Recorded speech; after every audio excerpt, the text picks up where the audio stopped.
नमस्कार दोस्तों, आप देख रहे हैं एनडीटीवी एक्सप्लेनर और मैं हूं आपके साथ अनंत भट्ट। आज हम कार्यक्रम में बात करने वाले हैं उस युद्ध की जिसकी शुरुआत तो हमास के इजराइल पर हमले से हुई थी, लेकिन जब इजराइल ने जवाबी कार्रवाई की तो इजराइल पर कई तरफ से हमले होने लगे। हिजबुल्लाह सामने आ गया, हूती सामने आ गया, हमास से पहले ही टक्कर चल रही थी। पिछले दिनों जब हिजबुल्लाह चीफ नसरुल्लाह मारा गया इजराइल के हमले में, उसके बाद इस सीन में एंट्री हो गई सीधे ईरान की। अब ईरान की एंट्री के बाद मामला थोड़ा सा गंभीर हो गया। तो आज हम इसी पर बातचीत करेंगे, जानने की कोशिश करेंगे ईरान और इजराइल के पास कौन से घातक हथियार हैं और ये जो महायुद्ध का खतरा मंडरा रहा है ये कितना बड़ा है। तमाम पहलुओं पर बातचीत करने के लिए हमारे साथ खास मेहमान जुड़ रहे हैं। पूर्व group captain DK Pandey ji, बहुत बहुत स्वागत है सर आपका हमारे साथ इस चर्चा में शामिल होने के लिए। मेरा पहला सवाल आपसे ये है, अगर हम युद्ध के घातक हथियारों की बात करें तो ईरान की सबसे बड़ी ताकत क्या है? देखिए, एक उसके पहले मैं एक और चीज बताना चाहूंगा, तो जिससे कि सारा जो है वो विजिबिलिटी इंप्रूव हो जाएगी कि ईरान ने अपनी एक जो रक्षा नीति बना रखी है देश की राष्ट्र रक्षा की, वो ये है कि वो डिटरेंस पर ज्यादा बिलीव करता है। डिटरेंस का माने ये है कि उससे ब्लास्टिक, क्योंकि उसके पास लैंड फोर्सेस और एयरफोर्स उसको डेवलप करना पड़ेगा, नेवल फोर्स डेवलप करनी पड़ेंगी, तो उससे कहा कि बेहतर है कि मैं ब्लास्टिक मिसाइल्स का उपयोग करूं। और एक एस्टिमेट के हिसाब से उनके पास 3000 से ज्यादा ब्लास्टिक मिसाइल्स हैं। तो दूसरा ये तो हो गया ब्लास्टिक पे कि हमें कहीं जाने की जरूरत नहीं, अपनी जमीन से ही हम दूसरे पर आक्रमण कर दें। दूसरा जो सहारा लिया उन्होंने, वो लिया प्रॉक्सीज का, कि भाई हम नहीं हथियार उठाएंगे, हथियार उठाएंगे हमारे ही लोग और हम उनको सपोर्ट करेंगे, लेकिन ओपन में हम एक दूसरे के सामने नहीं होंगे। ये रहा। अब जब नसरुल्लाह की असैसिनेशन हुआ उसके बाद जो लल आ गया कि अब हिजबुल्लाह चला गया, क्योंकि हिजबुल्लाह की वजह से लेबनान और ईरान के बीच में संबंध प्रगाढ़ हो रहे थे। और सबको पता है कि हुती और हिजबुल्लाह दोनों ही जो है इनके पोषित हैं, ईरान के पोषित दोनों प्रॉक्सीज हैं। तो अब जाने के बाद जो लल हो गया तो ये बहुत बड़ा आघात था ईरान के लिए कि अब मैं क्या करूंगा। इजराइल के खिलाफ उनका बहुत बड़ी शक्ति थी हिजबुल्लाह, और जिस प्रकार से एक एक करके इजराइल ने उनके पूरे कैडर का समाप्त कर दिया। सोचिए उनके पास कौन उनका चीफ बनेगा, हिजबुल्लाह का कौन लीड करेगा, उसके लिए बंदा उनको नहीं मिल पा रहा है। और अभी सवेरे में जो खबर मिली कि इब्राहिम अल सईद साहब को जो है वो बनाया गया है, और वो पॉलिटिकल काउंसिल के उनके चेयरमैन थे, अब वो उनके हेड। तो जब ऐसी हालत हो तो अब बात हो रही है कि भाई अटैक किया गया, तो इजराइल जो 180 ब्लास्टिक मिसाइल्स प्रोजेक्टाइल्स भेजे गए ईरान द्वारा मंगलवार को इजराइल के ऊपर, और कहा उसमें से क्लेम ये किया जाता है कि बहुत कम डैमेज हुआ है। हालांकि कुछ एनालिस्ट जो सैटेलाइट के साथ ये डैमेज हुआ है, लेकिन अगर यही चीजें जो ब्लास्टिक मिसाइल्स हैं जिनमें जितने भी पहुंची, वो अगर पॉपुलेटेड एरिया जहां पर लोग रहते हैं, रिहायशी इलाकों में जाती, तो बहुत ज्यादा नुकसान होता। तो इसका मतलब सर आप कह रहे हैं कि इजराइल की जो ताकत है वो उसकी मिसाइल्स हैं। उन मिसाइल्स पर हम बारी बारी से आएंगे, लेकिन इस बीच मैं एक सवाल आपसे और करना चाहता हूं, क्योंकि इस इलाके में जो हमले हो रहे हैं उसमें मिसाइल्स का भी इस्तेमाल हो रहा है, ड्रोन्स का भी इस्तेमाल हो रहा है। तो ईरान के पास इजराइल को टारगेट करने के लिए किस किस्म के ड्रोन्स हैं, वो कितनी बड़ी ताकत है? जो अभी 180 मिसाइल्स जो लॉन्च की गई, इसमें से 4 कैटेगरी की मिसाइल ब्लास्टिक मिसाइल्स थी। मैं उसी दिशा में आ रहा हूं जो आप जानना चाहते हैं कि इसमें से एक तो थी अमैड, और जो एक फतह जो कि नई मिसाइल बनी थी, फतह को सुपरसोनिक हाइपरसोनिक मिसाइल ये लोग बोल रहे हैं। और साथ में जो मिसाइल लॉन्च की गई थी वो थी शकैन, और चौथी मिसाइल थी गदर। ये 4 मिसाइलें जो तो मुख्य थी, लेकिन जो इनके पास कैटेगरीज है सरफेस टू एयर मिसाइल्स की, वो जो बहुत ज्यादा है। और जो एयर डिफेंस आर्टिलरी भी इनके पास बहुत है, रडार सिस्टम्स भी है। तो जो अटैक अगर करते तो ईरान के लिए बड़ा मुश्किल हो जाएगा इनको, इजराइल को डिफेंड करना। लेकिन उनके पास जो मिसाइलें हैं, जो जिसकी वजह से वो पिक्चर में आए, फतेह जिसका मैं जिक्र कर रहा हूं, उसकी रेंज 1400 किलोमीटर से अधिक है, और 15 मैक यानी कि आवाज से 15 गुना तेजी से वो जा सकती है। और इसमें एक और एलिमेंट है, अगर जैसे खबरों में आपने सुना होगा कि उन्होंने मोसाद के हेडक्वार्टर को निशाना बनाया, लेकिन मोसाद हेडक्वार्टर को ज्यादा नुकसान हुआ, उसके बगल में जाके लगी। तो इसमें एक फैक्टर आता है जिसको बोलते हैं सीईपी, सर्कुलर एरर प्रोबेबिलिटी। वो इसके 600 मीटर, यानी कि अगर मिसाइल गिरती है तो हो सकता है कि 600 मीटर का उसमें एरर आ जाए। तो ये सब एक लिमिटेशन है डिजाइन की, इसका कोई इलाज नहीं है। इमाद मिसाइल जिसका मैंने जिक्र किया, जिसका प्रयोग किया गया, वो 2015 की मिसाइल है। 1700 मिसाइल 1700 किलोमीटर की रेंज है, और ये कहते हैं कि जो 1.25 किलोमीटर तक जो है इसको जा सकती है बहुत तेजी से ऊपर। और गदर मिसाइल 2005 में इनके पास आई, 1350 किलोमीटर इनकी रेंज है। और शाहेब 3 जो है वो मिसाइल भी इनके पास है। इस्कंदर मिसाइल जो रशिया से है वो भी है। लेकिन जो मुख्य मिसाइल जिस आकर्षण का केंद्र रही वो थी फतेह, जिसको कि हाइपरसोनिक मिसाइल कहा जाए। और कहा जाता है कि 7 हाइपरसोनिक मिसाइल का इन्होंने प्रयोग किया, और जो नेवतिन एयरपोर्ट था उसको बनाया। और ये लगभग इसने 400 सेकंड का टाइम लिया। ये टाइम इसलिए बताने का मैं प्रयास कर रहा हूं कि जो पिछला अटैक हुआ था अप्रैल में, उसमें ये कहा गया था जितने भी ब्लास्टिंग मिसाइल लॉन्च की गई थी उसमें लगभग 60-70% मिसाइल जो है वो अपने लक्ष्य तक नहीं पहुंच पाई थी। लेकिन और उनका समय जो है 14-15 मिनट के आसपास था, यानी कि वो गति में कम थी। इस बार जो है ईरान ने उसमें उसके मुकाबले डेवलपमेंट किया और उनकी तेजी लाई, और ये 400 सेकंड यानी कि बहुत कम समय हो जाता है। लगभग 6.5 मिनट में पूरी दूरी, औसत दूरी ईरान और इजराइल के बीच में 1500 किलोमीटर आप ले सकते हैं। बॉर्डर उनका लगभग 1200 किलोमीटर है, और बाकी अंदर का टारगेट है, तो वहां से जहां से वो लॉन्च कर रहे हैं। तो इनके पास बहुत बड़ा जखीरा है ब्लास्टिक मिसाइल्स का, जिसकी वजह से ये नींद हराम कर सकते हैं। लेकिन उद्देश्य ये है कि आप ब्लास्टिक मिसाइल से क्या ऑब्जेक्टिव अचीव करेंगे। आपने 3000 मिसाइलें लॉन्च कर दी, क्या हासिल किया? आपकी चर्चा हो जाएगी कि हाँ आपने कोशिश किया, उसके बाद तो आपके ऑब्जेक्टिव्स क्या है लड़ाई में, वो बहुत महत्वपूर्ण होते हैं कि आप जो ये तो सर मैं जैसे कि मैंने कहा कि मिसाइल्स पे आपने विस्तार से जानकारी दे दी। मिसाइल्स पे 1-2 सवाल और हैं मेरे, वो भी मैं आपसे लूंगा, लेकिन पहले मैं ड्रोन्स पर भी जानना चाहता हूं कि ड्रोन्स की क्या कैपेबिलिटी है ईरान के पास, और ड्रोन्स की जो तकनीक है ये आयातित है या फिर ईरान की खुद की डेवलप की हुई है? देखिए, अगर आपको ध्यान हो, मैं रशिया और यूक्रेन वॉर में जब TB2 ड्रोन्स का जिक्र हो रहा था, उसके बाद है उसको धराशायी किया, और उसके बाद उसके प्रत्युत्तर में रशिया ने जो ड्रोन लॉन्च किए वो ईरान के शाहेद 136 ड्रोन थे। तो ड्रोन में टर्की और ईरान ने बहुत जबरदस्त जो है वो टेक्नोलॉजिकल एडवांसमेंट किया है अपने ड्रोन्स में। उसकी मारक क्षमता बढ़ाई है, पेलोड कैपेबिलिटी बढ़ाई है, उनकी रेंजेस, उनका एंड्योरेंस, हवा में कितनी देर रह सकते हैं, उन सबको उन्होंने बढ़ाया है। लेकिन मुख्य उद्देश्य ये है कि आप उसको, इन्होंने रशिया, जैसे बताया कि रशिया को दिया इन्होंने, और भी देशों को दिए। शायद 129 से ये शुरुआत हुई, और हिजबुल्लाह को दिया, हुती को दिया इन्होंने। तो ये ड्रोन अपना देते रहे, और जो भी था उसके एक्सचेंज में इनको जो मिलना था, इनके जो चाहते थे वो प्राप्त कर रहे थे। तो ड्रोन कैपेबिलिटी बहुत अच्छी है। लेकिन हम ये कहें कि इजराइल के पास उसके मुकाबले ड्रोन नहीं है, तो मेरे ख्याल से गलत होगा। इजराइल के पास भी उसी ड्रोन है, हेरान का नाम सुना होगा। साथ में इजराइल ने और भी ड्रोन जो बना लिए हैं। इजराइल पे भी आऊंगा, पहले हम ईरान पे बात करेंगे स्पेसिफिक, क्योंकि हम 1 बाय 1 चीजों को आगे बढ़ा रहे हैं। ये तो हुई ड्रोन्स की बात। आपने फतेह मिसाइल का जिक्र किया, यहाँ पर फतेह मिसाइल का आपने जिक्र किया। ये मिसाइल किस श्रेणी में आती है और इसकी कैपेबिलिटी क्या है, कितनी घातक है मिसाइल? क्योंकि जब से हमला हुआ है ईरान का इजराइल पर, इस मिसाइल का जिक्र खूब हो रहा है। देखिए, ये मैंने जैसा पहले जिक्र किया, फतेह जो है इनकी एडवांस मिसाइल है, और अभी नवीनतम कहे जिससे इसको नवीनतम मिसाइल है, और ये हाइपरसोनिक क्लास में आती है, यानी कि आवाज से तो तेजी है ही, कम से कम 5 गुना से ज्यादा तेजी है इसमें। और कहा जाता है जो यूज हुई वो आवाज से 15 गुना तेज थी, जो कि क्षमता बताई गई है फतेह 1 की, जो कि लॉन्च किया गया था।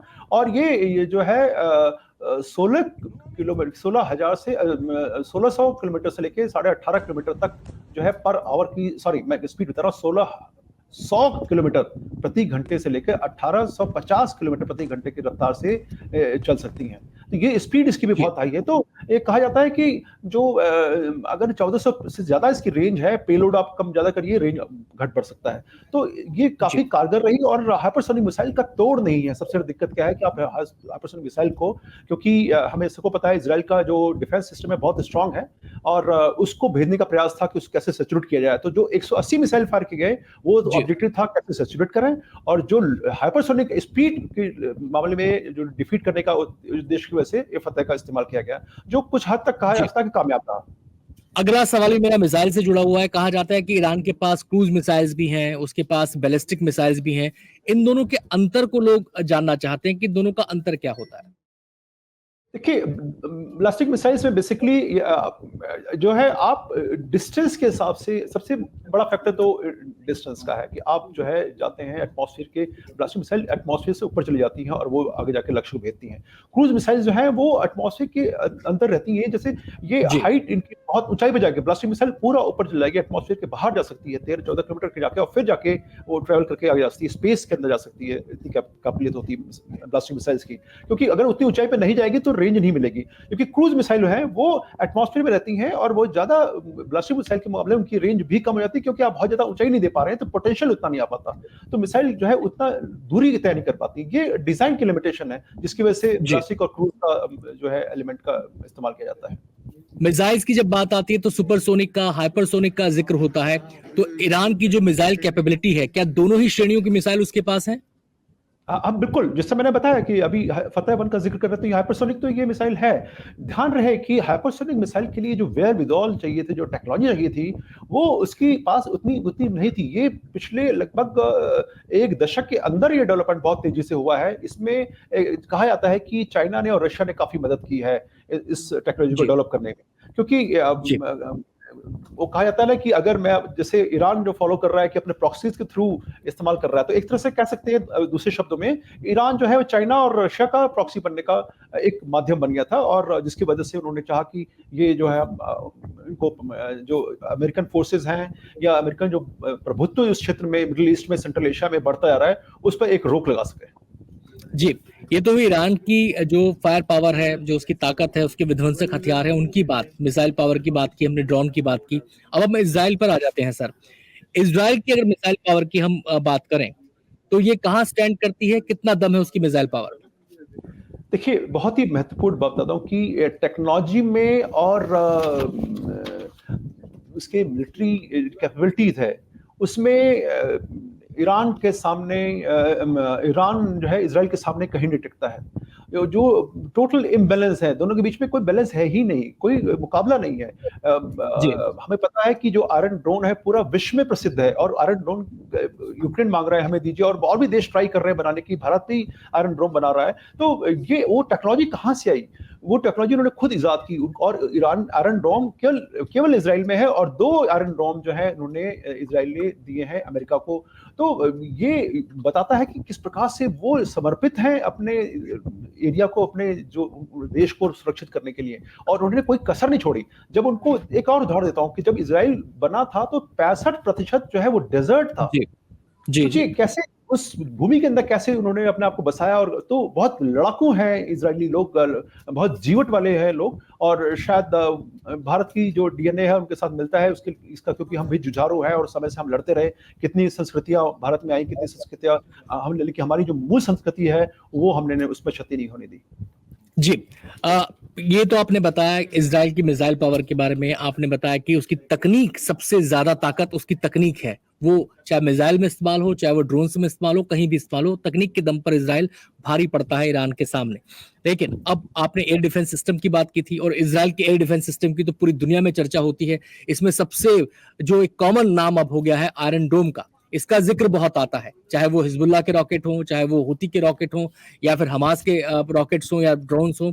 ये आयरन डोम कैसे वर्क करता है, क्या है ये, इसके बारे में जरा बताइए। मैं एक उसके पहले अपनी बात पूरी करूं। मुझे लगा आप शायद पूछेंगे कि इजराइल के पास कौन कौन से ब्लास्टिक क्रूज मिसाइल्स हैं। मैं जल्दी से बता दूं वो भी, ताकि दर्शकों को जानकारी पूरी मिल जाए। इजराइल के पास जो मुख्य ब्लास्टिक मिसाइल्स हैं उनको जेरिको 1, 2, 3 कहा जाता है, लेकिन ईरान के संदर्भ में जेरिको 2 और जेरिको 3 ही जो है हम चर्चा करेंगे, क्योंकि जेरिको 2 की रेंज 1500 से 2500 किलोमीटर है, और जेरिको 3 की रेंज 4500 से 6500 किलोमीटर है। और इनके ऊपर जेरिको 3 जो है 1000 से 1300 किलोग्राम का पेलोड, मतलब बारूद ले आ सकता है, जबकि जेरिको 2 500 से 750 किलोग्राम का ले आ सकता है। तो ये है ब्लास्टिक मिसाइल इजराइल की। अब बात करें हम क्रूज मिसाइल की, उनके पास 2 बहुत ही महत्वपूर्ण क्रूज मिसाइल्स हैं। एक पोपाय टर्बो SLCM जिसकी रेंज 1500 किलोमीटर है, और दिलाला हैव ब्लू ये 400 से 800 किलोमीटर जा सकती है और इस पर 600 से 120 किलोमीटर का पेलोड जा सकता है। ये तो है इनकी मिसाइल क्षमता। अब हम बात करते हैं कि आयरन डोम की। देखिए, आयरन डोम वो तकनीकी है जिसमें कि उन्होंने प्रयास किया है कि हमारा एफर्ट जो है वो वेस्ट भी नहीं हो और निशाना भी ना चुके। ये जी बहुत ही पूरा जो है इजराइल का एयर डिफेंस सिस्टम जो है वो लेयर्स में है। पहले आयरन डोम है, उसके बाद एरो 3, एरो 2 और डेविड स्लिंग, और तो ये एक एक करके जो है ये इन्होंने अपना सिस्टम को बनाया हुआ है इजराइल ने। आयरन डोम की क्षमता जो 70 किलोमीटर से अधिक है, लगभग 80 जी किलोमीटर के आसपास है। और इसकी जो सफलता की जो गणना है, इंडेक्स है, सक्सेस रेट है, वो जी 90% के आसपास कही जाती है। जब हम 90% कहते हैं, इसका मतलब ये है कि अगर आपने 100 ऊपर टारगेट आए तो कम से कम 90-95 टारगेट को वो धराशायी कर देगा। अब कैसे जी धराशायी करेगा वो बड़ा इंपॉर्टेंट है। देखिए, इसमें रडार सेंसर, पहले कोई भी एयर डिफेंस सिस्टम होता है उसमें जरूरी चीज होती है डिटेक्शन। जब तक कि टारगेट कहाँ है उसका पता नहीं चलेगा तो उसको आप भेद नहीं पाएंगे। तो इनके पास रडार सिस्टम से सेंसर्स हैं जमीन पर जो हैं, और वो पकड़ते हैं कि टारगेट कहाँ है, वो इंफॉर्मेशन जी देते हैं सेंट्रल कंप्यूटर सिस्टम को। कंप्यूटर सिस्टम सबसे महत्वपूर्ण काम करता है कंप्यूटर सिस्टम, ये पता करता है कि जो टारगेट आ रहा है, जो मिसाइल आ रही है, ये क्या किसी हमारे इंपॉर्टेंट लक्ष्य की तरफ जा रही है, क्या ये पॉपुलेटेड एरिया पर जा रही है, या कोई हमारा जो स्ट्रेटेजिक हमारा वनरेबल पॉइंट या वनरेबल एरिया है जो हम चाहते हैं सेंसिटिव इलाके में जा रही है। तो तब वो सूचना देता है कि हाँ, ये सेंसिटिव इलाके में जा रही है, इसको काउंटर करना जरूरी है। और उसके बाद तामीर मिसाइल जो है वो लॉन्च की जाती है और वो उसको गिराती है, इसको लक्ष्य को जी गिराती है। आपने जी एक सेकंड पूरा कर दूं। जी जो मिसाइलें लक्ष्य की तरफ नहीं आ रही थी, जो कि सेंसिटिव लोकेशंस पर नहीं आ रही थी, उनको वो बिल्कुल छोड़ देता है और वो वेस्ट हो जाती है। एनर्जी जो है, जो एनिमी एडवर्सरीज ने ट्राई किया, वो तो सारी की सारी जी बेकार हो जाती है, कोई इस पर एक्शन नहीं होता। जी यानी कि आप ये कह रहे हैं कि आयरन ड्रोम केवल जो संवेदनशील जगहों पर गिरने वाली मिसाइल है उन्हीं को टारगेट करती है, बेकार की मिसाइलों को खर्च नहीं करते वो उसके ऊपर। चलिए, ये तो आपने बात की आयरन ड्रोम की। अब मैं आपसे जानना चाहता हूँ डेविड स्लिंग के बारे में, जिसका जिक्र आपने भी किया। बारी बारी से सब पे आएंगे, लेकिन पहले डेविड स्लिंग के बारे में क्रिस्प जानकारी हमारे दर्शकों को दीजिए। ये प्रणाली कैसे काम करती है? देखिए, ये जहां तक डेविड स्लिंग की बात है तो इसकी रेंज जो है वो 300 किलोमीटर के आसपास है। और मैं पहले रेंज में खत्म कर दूं ताकि मुझे बार बार रेंज रिपीट नहीं करना पड़ेगा, ताकि हम फिर जी जनरल टेक्नोलॉजी बता देंगे क्या है। डेविड स्लिंग 300, फिर उसके बाद एरो 2 है जो कि 1000 किलोमीटर, और एरो 3 जो कि 2000 किलोमीटर तक जाता है। जी इसमें डिटेक्शन जरूरी है, डिटेक्शन के बाद गाइडेंस, एंड उसके बाद डिस्ट्रक्शन। पहले जी जो हमारे जो ground based system, rocket radar system जो लगे हैं, वो पहले टारगेट को पकड़ते हैं। उनकी रेंज जी जो है वो बहुत ज्यादा है, और वो जब पकड़ लेते हैं उनको, तब उसके बाद जो है सिस्टम को, गाइडेंस सिस्टम को ये कमांड दिया जाता है कि ये टारगेट है। वो डिसाइड करता है, computer system, command and control system जो है वो डिसाइड करता है कि हम किस हथियार का प्रयोग कर रहे हैं। हम क्या जी रेंज हमारी ज्यादा है, ओके एरो 3 चाहिए। अगर रेंज कम है, ओके ये तो 50 किलोमीटर है, तो आयरन डोम इसको टेक ओवर करेगा। तो ये एक लेयर्ड सिस्टम बना रखा है, और इसको कहा जाता है defence in depth. It means कि आप जी हर एक, जैसे आप बढ़ते जाएंगे, आपको भेदने का प्रयास जारी रहेगा। एक सिस्टम फेल होता है, दूसरा टेक ओवर करेगा, दूसरा फेल होता है, तीसरा टेक ओवर करेगा, तीसरा नहीं तो चौथा फेल करेगा। तो इन चारों को भेदना बहुत ही मुश्किल काम होता है। और जहां तक बात है एरो 3 की, तो ये स्पेस में जाकर ट्रेवल करके उसको मिसाइल को इंटरसेप्ट करता है। जबकि एरो 2 जो है वो स्पेस में नहीं जाता, और नीचे अर्थ एटमॉस्फेयर में ही ऑपरेट करके और लक्ष्य को भेजता है जो कि आ रहा है इजराइल की तरफ। जहां तक डेविड सिंह की बात है, टारगेट जब दिखा उसके हिसाब से नॉर्मल गाइडेंस होती है, और ये जी अपना उस तरफ मिसाइल जो है लॉन्च कर दी जाती है, और उसको जो टारगेट जो आ रहा है उसको डिस्ट्रॉय कर देता है। बहुत ज्यादा जी जानकारी इनके बारे में नहीं है। जो सीमित जानकारी है, मैं उनके आधार पर आपको बता रहा हूँ कि ये किस जी प्रकार से करती है। ध्यान एक रहे मैं कि आर्टिकल जी जी जी बताएं, अपनी बात पूरी करें आप। हाँ, मैं ये कह रहा था कि जो रडार इनका है वो आयरन ड्रोन के केस में जो 100 किलोमीटर से ही ट्रैक करना शुरू करता है, ताकि 100 से जब वो रेंज 70-80 किलोमीटर आता है, तब तक उसके पास समय होता है टारगेट को एनालाइज करने का कि टारगेट की दिशा क्या है, गति क्या है, कहाँ जाने की उसकी उम्मीद है, target speed to distance ratio क्या है। वो निकाल के वो डिसाइड करता है कि हमें जो है इस पर इसको एक्टिवेट अपना मिसाइल इस पर लॉन्च करनी कि नहीं करनी है। तो ये अपने आप में बहुत ही अनूठी चीज़ है, जिसको कहा जा सकता है कि एक बैटल मैनेजमेंट कंट्रोल यूनिट होती है जो कि ये सारा काम करती है, वो कैलकुलेट करती है कि अगर मिसाइल मैं लॉन्च करूं तो वो कहाँ पर इम्पैक्ट होगा, वो कहाँ जाके उसको जो टारगेट है उसको भेदेगी। तो जब वो निश्चित हो जाता है कि सेफ है और पॉसिबल है टारगेट को हिट करना, तो तामिर इंटरसेप्टर मिसाइल्स को छोड़ा जाता है मिसाइल लॉन्चर से। और ये एक और बता दूं कि एक लॉन्चर पर लगभग 20 इंटरसेप्टर मिसाइल होती हैं। तो ऐसा नहीं कि अगर काफी एक टारगेट एक साथ आ रहे हैं, आपने देखा होगा कि काफी टारगेट ईरान के एक बाद एक आ रहे थे, और क्योंकि एक लॉन्चर पर 20 इंटरसेप्टर मिसाइल थी तो इसलिए आपने लगातार उनके ऊपर लॉन्चेस हो रहे थे। क्योंकि ये होता अक्सर लोगों को होता है कि भाई 2 या 4 मिसाइलें या 6 मिसाइलें हैं, उसको अगर छोड़ दिया तो इतनी सारी रो में लगातार जो आ रहे हैं टारगेट्स आ रहे हैं, जैसे कि रशिया 80 भेजे, उनको कैसे मारेगा। तो उसके लिए बहुत जरूरी होता है कि ये संख्या उनकी पर्याप्त रहे, रिफ्रेश रिक्रूटमेंट में बहुत जरूरी है। और साथ में इन्होंने ओवरलैप कर रखा है सेंसर्स को, ताकि कोई टारगेट जो है वो रेंज के बाहर हो तो दूसरा एक सिस्टम नहीं पकड़ पा रहा तो दूसरा सिस्टम पकड़ ले और कोई टारगेट बच कर ना जाए। जी, एक मैं आर्टिकल पढ़ रहा था, जब ये पूरा घटनाक्रम तेजी से बदल रहा है उस पूरे इलाके के अंदर, एयर डिफेंस प्रणाली से ही जुड़ी वो आर्टिकल थी, और उसमें आयरन बीम का भी जिक्र था। ये आयरन बीम कैसे वर्क करती है, ये भी एयर डिफेंस सिस्टम का हिस्सा है क्या? जी, देखिए, ये इस पर अभी इजराइल ने आयरन डोम से और जो है सबक सीखा और देखा कि कुछ छोटे टारगेट हैं जिनका कि सबसे इंपॉर्टेंट पॉइंट है, मैं वो पहले जिक्र करना जरूरी है। एक चीज कहलाती है, आपने सुना होगा आरसीएस, रडार क्रॉस सेक्शन। तो ये रडार क्रॉस सेक्शन जो होता है किसी टारगेट का, कितना बड़ा है, अगर छोटा है तो उसको वहां से सिंपल रडार की थ्योरी क्या है, एनर्जी जाती है, टारगेट से टकरा के वापस आती है, रिसीवर उसको रिसीव करता है, एम्पलीफाई करता है और प्रोसेस करता है और बताता है कि वो टारगेट है या कोई क्लटर है, मतलब अनवांटेड जो है रिटर्न आया है। तो जब आरसीएस अगर छोटा है तो कई बार लक्ष्य रिटर्न होता है वो पूरा नहीं हो पाता। जब रिटर्न पूरा नहीं होता तो रिसीवर इसको इग्नोर कर देता है। तो वो टारगेट तो देखिए है, वहां से रिटर्न छोटे साइज में छोटा है लेकिन उसका रिटर्न तो आया नहीं। तो इस जो लिमिटेशन थी आयरन डोम की, उसको उन्होंने पूरा करने के लिए आयरन बीम का इस्तेमाल किया, जो कि लेजर की मदद से जो है वो काम करता है। और कहा जाता है कि ये बहुत छोटे टारगेट, एक छोटी चिड़िया जो है उसको भी पकड़ सकता है। तो ये कहा जाता है कि जो गैप था एक छोटा सा, कहा जाता है कि आयरन डोम में, वो इसको पूरा करेगा। और कोई भी टारगेट, जैसे ड्रोन है, बहुत नीचे उड़ के आ रहा है, छोटा साइज है, जैसे कि आपने सुना होगा कि आजकल बहुत छोटे छोटे ड्रोन बन रहे हैं, हालांकि उससे बहुत ज्यादा कुछ हासिल नहीं होता, लेकिन एक कैमरा लगा दीजिए तो आपको क्लोज सर्किट कैमरे के साथ आपको पिक्चर दिखती रहती है बैटलफील्ड की, क्या हो रहा है क्या नहीं हो रहा है। तो छोटे ड्रोन भी महत्वपूर्ण हो जाते हैं और कई छोटे ड्रोन स्पाई ड्रोन्स की तरफ भी यूज की जा रहे हैं।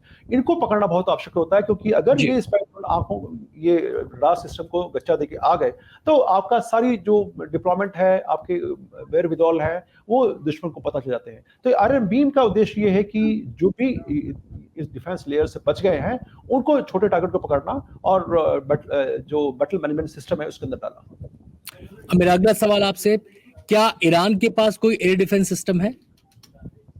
देखिए, हर एक देश के पास छोटा मोटा एयर सिस्टम होता ही होता है, लेकिन बहुत ज्यादा जानकारी उसके पास उपलब्ध नहीं है। लेकिन हम ये कह सकते हैं, क्योंकि आजकल जो है 4th जनरेशन, 5th जनरेशन के रडार सिस्टम्स आ रहे हैं, जिसमें कि नेटवर्किंग और प्रोसेसिंग जो है वो डेटा प्रोसेसर के साथ हो रही है। तो निश्चित रूप से जो इनपुट आ रहा है, जो डेटाबेस तैयार हो रहा है, वो एक जगह जाता होगा, क्योंकि दो बड़ी कठिनाइयां हैं इस सिस्टम में। जब आप एनर्जी भेजते हैं तो एनर्जी काम क्या है, वो देखती नहीं कि जो सामने है वो टारगेट रुका हुआ है या चल रहा है, क्योंकि पहाड़ है, पहाड़ पर जाकर टकरा के आएगा। तो आपको वो अगर दिखाता है सिस्टम, आपके रडार सिस्टम पर, कि वो रडार वहां पर कोई टारगेट है जो कि पहाड़ है, तो आपका जो एफर्ट है उसको न्यूट्रलाइज करने में वेस्ट होगा और आपके एसेट्स भी वेस्ट होंगे।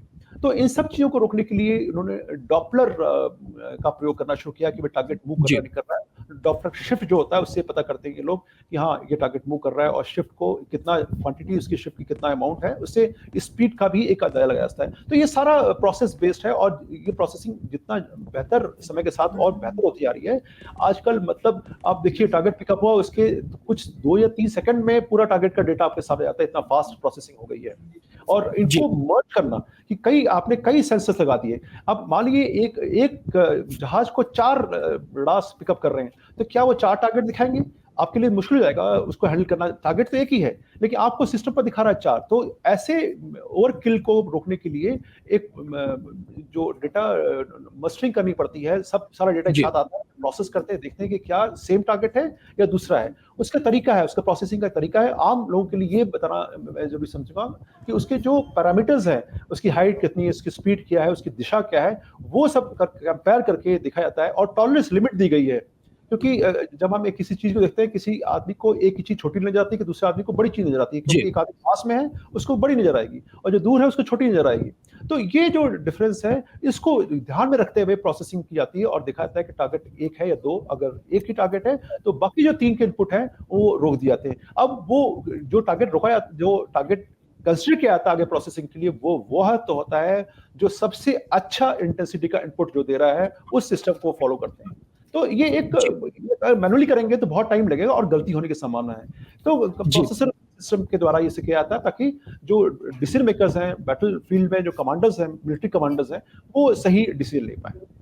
जी। मेरा अगला सवाल सर आपसे है, जब एयर डिफेंस सिस्टम की बात आती है तो अमेरिका के पैट्रियट का जिक्र आता है, रशिया के S-400 का जिक्र आता है, और इजराइल के तो एयर डिफेंस सिस्टम के बारे में आपने विस्तार से बताया ही अभी। अब मैं इनकी तीनों की तुलना अगर करूं तो बेटर कौन सा होता है? अब पेट्राइट की और देखिए अगेन, जब अब ये सवाल का जवाब बड़ा सिंपल सा है जी कि एक पहले कौन सा टेक्नोलॉजी में आई, बाद में कौन सी टेक्नोलॉजी आई, और लेटेस्ट टेक्नोलॉजी कौन सी है। नेचुरली जो लेटेस्ट टेक्नोलॉजी होगी वो बेहतर होगी, क्योंकि जी वो कोई आज हम जो भी कुछ बनाते हैं, कल जो हमने सबक सीखा उसके आधार पर हम डेवलप करते हैं। जो डिजाइन और डेवलपमेंट है टोटली होता है बेस्ड कि हमारा क्या अनुभव रहा है पिछला, और जी उसमें जो खामियां रही हैं, जैसे आपने आरएम बीम का भी जिक्र किया, तो जो खामियां रही उसके लिए आरएम बीम की आवश्यकता पड़ी। वरना क्या जरूरत थी आरएम बीम की? आरएम बीम क्योंकि हमारे यहाँ जो टोटल सिस्टम में जो लिमिटेशंस हैं, उसको गैप्स जो थे उनको फिल करने के लिए की गई। तो पेट्रोइट का एक अपना जमाना है, एक उसकी प्रोसेसिंग है। अगर एनवायरमेंट कंडूसिव है तो पेट्रोल बेहतर होता है। कौन किस समय सही लोकेटेड है वो डिसाइड करेगा कि कहाँ आप कौन सा सिस्टम बेहतर है। ये मैंने आपको एक कॉन्सेप्चुअल बताया। अब मैं एक उदाहरण जी देता हूँ। अगर मान ली आप अगर भारत के नक्शे में देखें, बीकानेर हमारे वेस्ट में है और श्रीनगर हमारे टॉप में उत्तर में है। अगर श्रीनगर से कोई जहाज टारगेट आ रहा है दिल्ली की तरफ, तो हमें पता है कि टारगेट कहाँ है और वो दिल्ली की तरफ कब आएगा। तो हम बीकानेर से जो अगर हमारे पास जहाज बीकानेर के अंदर है और श्रीनगर में जहाज नहीं है, तो हम उन पर लॉन्च करना चाहें तो क्या हम बीकानेर से जहाज ले जाना चाहेंगे श्रीनगर? निश्चित रूप से ये बहुत बड़ी इतना दूरी है कि आप कहेंगे ये पता नहीं जहाज वहां तक पहुंच पाएंगे नहीं पहुंच पाएंगे, उनके अंदर इतना फ्यूल होगा कि नहीं होगा, बहुत सारी लिमिटेशन आएंगी। लेकिन वहीं श्रीनगर से अगर जहाज आ रहा है और जम्मू में हमारे पास एक फाइटर्स हैं, तो हम जम्मू से उड़ाना पसंद करेंगे तो घट से उनको मार देगा। तो ये सब फैक्टर डिसाइड करते हैं कि कौन बेहतर सक्सेस करता है। अब यहाँ तक बात है इंपॉर्टेंट की, तो S-400 क्योंकि अभी लेटेस्ट है, तो मैं कहूंगा कि S-400 is much better than other systems. चलिए, मेरा अगला सवाल सर आपसे, अब एक बड़ा सवाल जो लोगों को खाया जा रहा है वो ये है कि कहीं इजराइल और ईरान में सीधी जंग ना छिड़ जाए, और इस जंग के बीच एक डर, एक आशंका और बन जाती है, वो है डर्टी बम के इस्तेमाल की। जंग के हालात में क्या इस डर्टी बम का इस्तेमाल हो सकता है? देखिए, मैं एक और इसी चीज़ को जोड़ के थोड़ा मैग्नीफाई करता हूँ ताकि हमारे दर्शकों को जल्दी समझ में आएगा कि जब 24 फरवरी 2022 को रशिया यूक्रेन के बीच में तनाव शुरू हुआ, और तब से हम आज तक कई बार सुन चुके हैं कि जो है वो रशिया जो है वो न्यूक्लियर वॉर शुरू करने वाला है, न्यूक्लियर बॉम्ब का इस्तेमाल करेगा, न्यूक्लियर हथियारों का इस्तेमाल करेगा, लेकिन उसने किया नहीं। तो दो चीजें बहुत ही इंपॉर्टेंट है आज के जमाने में। एक तो क्या है कि ड्रोन जिस प्रकार से युद्ध क्षेत्र में कमाल दिखा रहे हैं, उनका महत्व, और दूसरा है इंफॉर्मेशन वॉरफेयर। हमारे पास जो एक पोस्टरिंग हो रही है, एक पूरी मीडिया में एक विचार जो है वो स्थापित किया जाता है कि हाँ ये अच्छा है या बुरा है। जो एक बनाना, उस विचारों को जो एक चैनलाइज करना होता है, ये एक काम जो है मीडिया ने करना शुरू किया है। अभी जो आप देखेंगे कि वेस्टर्न मीडिया से जितने भी आते हैं वो बताते हैं कि रशिया जो है वो इस युद्ध में हार रहा है, और जहां रशिया से जो इनपुट आ रही है वो बताएगा कि भाई यूक्रेन जो है बिल्कुल खत्म हो गया, नाटो कंट्रीज जो है वो सपोर्ट कर रहे हैं, लेकिन वो कोई काम नहीं आ रहा है। तो दोनों जो है अपने अपने हिसाब से एक रिपोर्टिंग कर रहे हैं, एक मैसेजिंग पोस्टरिंग के लिए हिसाब से कर रहे हैं। तो वही हाल यहाँ है कि हम कह रहे हैं कि निश्चित रूप से ऑपरेशन ट्रू प्रॉमिस 1 हानिया की मौत के बाद हुआ, नुसरत के बाद उन्होंने 2 किया, इसका प्रत्युत्तर होगा। लेकिन 5 नवंबर को उससे बड़ी एक और इवेंट है, अमेरिकी चुनाव। उसके पहले कोई बहुत बड़ा कुछ होगा, मेरा आंकलन में लगता नहीं कि होगा। लेकिन इजराइल जरूर उत्तर देगा। जो ईरान ने 180 मिसाइल डाली हैं उसका तो उसको करना पड़ेगा, लेकिन अभी जो उत्तर देगा उसमें उद्देश्य 2 उसके पक्ष होंगे। पहला पक्ष होगा कि जो इरिटेंट्स हैं बीच में, जैसे अभी दिखा होगा आपने, ग्राउंड फोर्सेस हिजबुल्लाह को काफी समाप्त कर रही हैं। तो ये जब अगर अटैक करेगा, इस बीच में जो इरिटेंट्स हैं वो हुती और हिजबुल्लाह जो है परेशान करते हैं इसराइल को उसके अटैक करने के कंडीशन में।